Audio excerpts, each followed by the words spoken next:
Hi, I'm Dawn Forman. I'm a visiting professor at the University of Derby, and I originally started work with the university in 1991, a long time ago.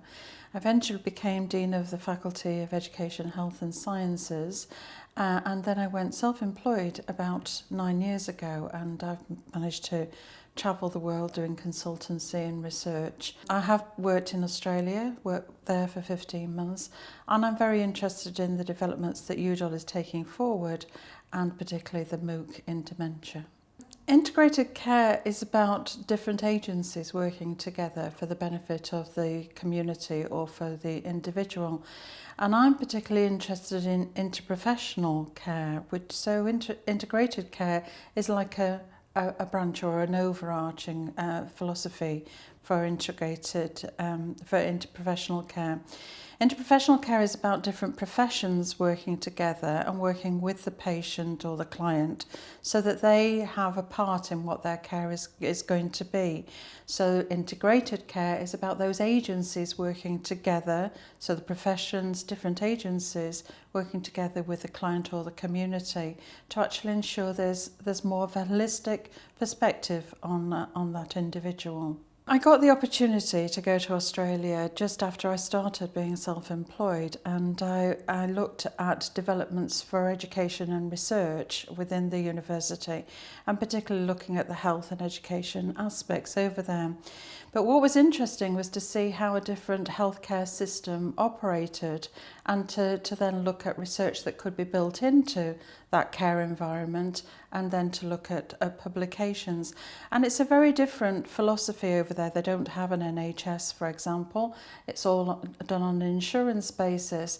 But I was interested in the care in the community, and particularly the care of the elderly. So we have teaching hospitals in the UK, and they have teaching home care environments. So an elderly care environment or a home is actually seen as a teaching environment as well. Their homes are very much geared to the individual, so each of them has their own space, but they have a community atmosphere as well. So the professions work with the students and work in a teaching environment to look at the care of those individuals and that community within that home environment.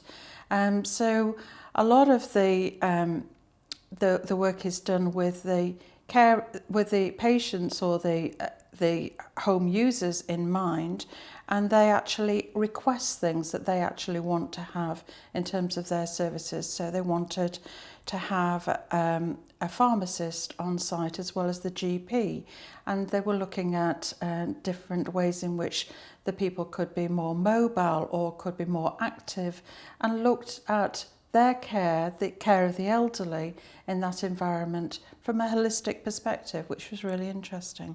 I think there are different systems operating. I wouldn't like to say that one was better than the other, but I do think having a good association between the university, the clinicians, and where the people live is really helpful to that community, because they can take forward practice and differences in practice much more readily and gear it towards that community.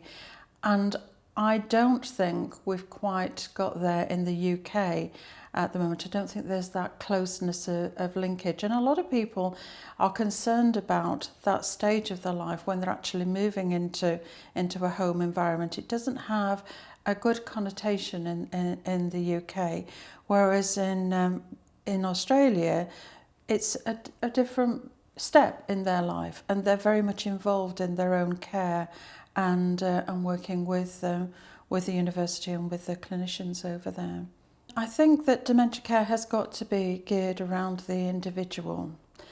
Everyone goes through, there's no one aspect of dementia. There's no one process that an individual goes through.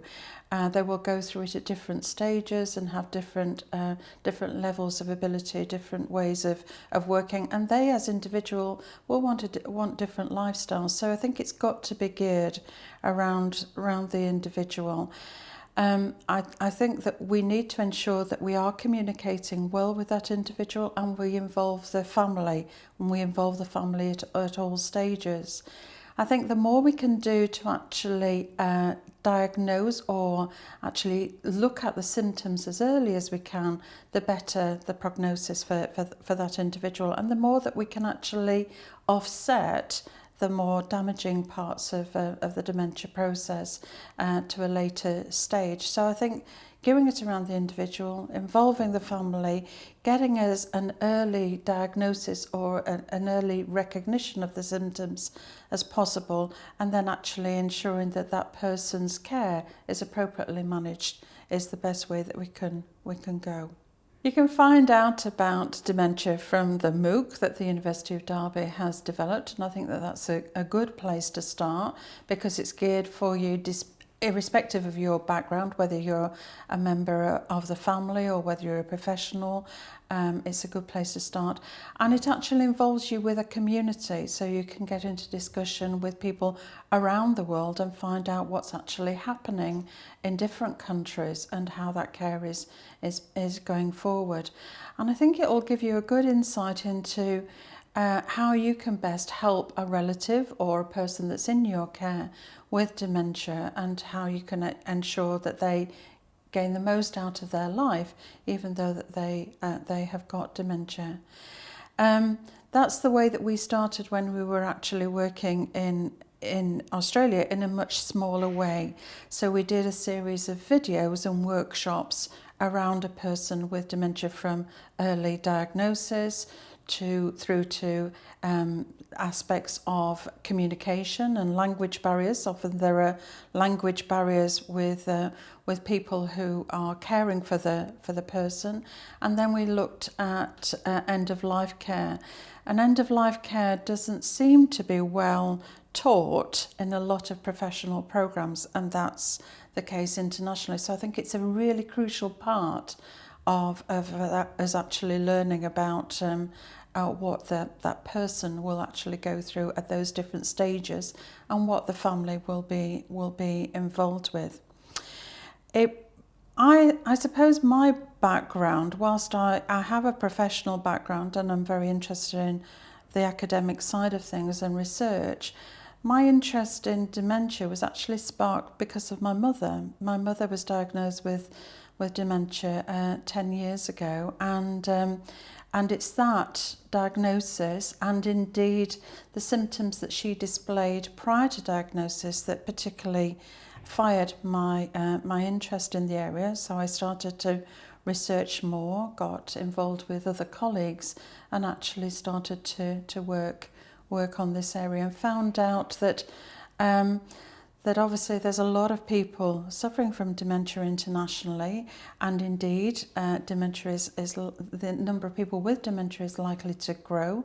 World Health Organization have said 75 million people will have it by 2030.